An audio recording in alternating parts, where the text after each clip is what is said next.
Quinta corsa, una prova per 4 anni, vincitori da 5 a 12.000 euro in carriera, 1 Fulmine DSE, 2 Feeling Grishow, 3 Firestar BFC, 4 Ferdinand, 5 Falco Trio, 6 Freya del Ronco, 7 Federer ZS. Macchina che prende velocità. Partiti. Con cautela Freya del Ronco, problemi per Federer ZS. Va il comando, o almeno prova a farlo Ferdinand, con di dentro però Fulmine DSE che gli rientra all'imbocco della prima curva. Così in vantaggio Fulmine, galoppa Ferdinand. Numero 4 Ferdinand squalificato. Avanti a Firestar BFC, al largo c'è subito Freya del Ronco. 15-3 il lancio, Fulmine DSE ha preso la testa e ora gestisce le operazioni a piacimento. Al largo Freya del Ronco, allo steccato rimane Feeling Grishow avanti a Firestar BFC, quindi Falco Trio. 400 metri in 39 per Fulmine DSE che ha preso il comando senza grossa spesa e ora si permette parziali tranquilli. Freya del Ronco è accanto a Feeling Grishow, 600 metri in 46,7.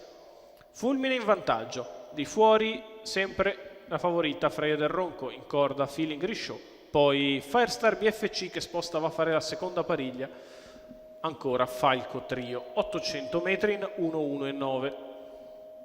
Sul piede l'1:17,5 il primo giro per il leader, figlio di Moses Robb, che non si fa avvicinare da Freya del Ronco, che è sollecitata da parecchio chilometro.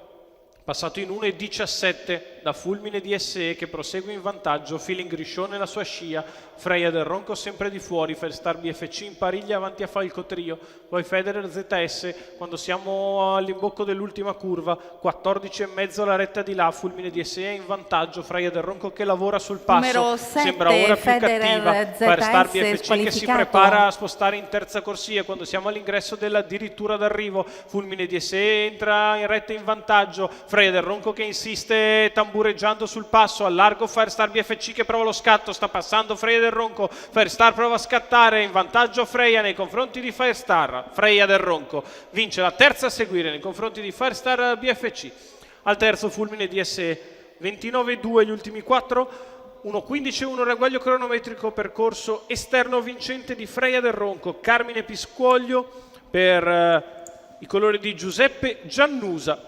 Sembrava stentare a impegnarsi quando eravamo al chilometro, si è messa giù gli ultimi 500 metri, è passata vincendo, confermando un ottimo stato di forma, un'ottima crescita la figlia di Vivid Wise S. Al secondo posto finisce Firestar BFC, al terzo Fulmine DSE calato un po' nel finale. La vittoria meritatissima per Freya del Ronco e Carmine Piscoglio.